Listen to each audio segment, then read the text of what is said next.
কোনো মহিলা এসে বলবে, আপা একটা কথা, আমি একটু 500 টাকা কর্জ নিতে এসেছি। আর শুনেছেন আপা কি, আমাদের ওই পাড়ার ওই মেয়েটা, ছি ছি ছি ছি ছি ছি, ওটা আপনি বলবেন না, তাহলে আপনাকে আমি 500 টাকা কর্জ দিব না।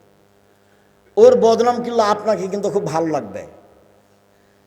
জীবনে দল করলে আপনার বিপক্ষের লোক যদি বিপদে পড়ে, তখন আপনি বলবেন ঠিক হয়েছে, ঠিক হয়েছে, ঠিক হয়েছে।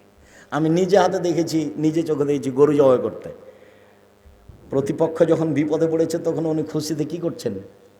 গরু জবাই করছেন। গরু জবাই করাটা আমি নিজে দেখেছি। আর ঢেঁকি কেটে ভাগ করে নিয়েছে, এটা আমাদের গ্রামে ভাই ভাই।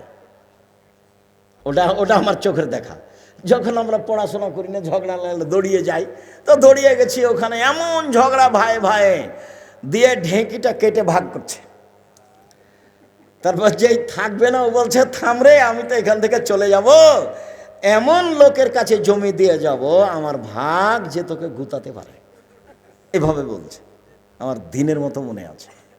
এগুলো কিছু করিয়েন না। যুবকরা শোনো, কথা শেষ করছি।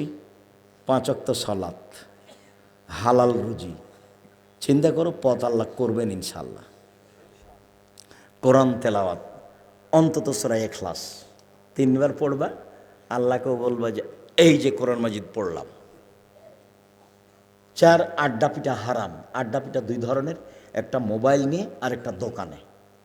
দোকানে বসা চিরদিনের জন্য হারাম। পদ্ধতি বলে দিয়েছে। আসসালামু আলাইকুম আহমদ, তোমার দোকানে লবণ আছে? জি আছে। আর কাঁচামরিচ আছে? জি আছে। 200 কাঁচামরিচ দাও তো বাবা, 1 কেজি লবণ দাও। টাকা দেওয়া হয়ে গেছে। জি আসসালামু আলাইকুম। এইটুকু আপনার সময়, এর চেয়ে বেশি আপনি দোকানে থাকবেন না। ওবাকে বলা হলো, আল্লাহ রসুলকে বলা হলো বাঁচার পথ কী? তখন আল্লাহ রসুল বললেন, পাপের জন্য কাঁদো, বাঁচার পথ পেয়ে যাবা। 2, প্রশস্ত করো বাড়িকে, জরুরি প্রয়োজন ছাড়া বাড়ির বাইরে যাবা না, জান্নাত পেয়ে যাবা। 3, মুখখান বন্ধ রেখো, মুখটা বন্ধ রেখো, জান্নাত পেয়ে যাবা। মুখটা বন্ধ রেখো, জান্নাত পেয়ে যাবা। মুখটা বন্ধ রেখো, জান্নাত পেয়ে যাবা।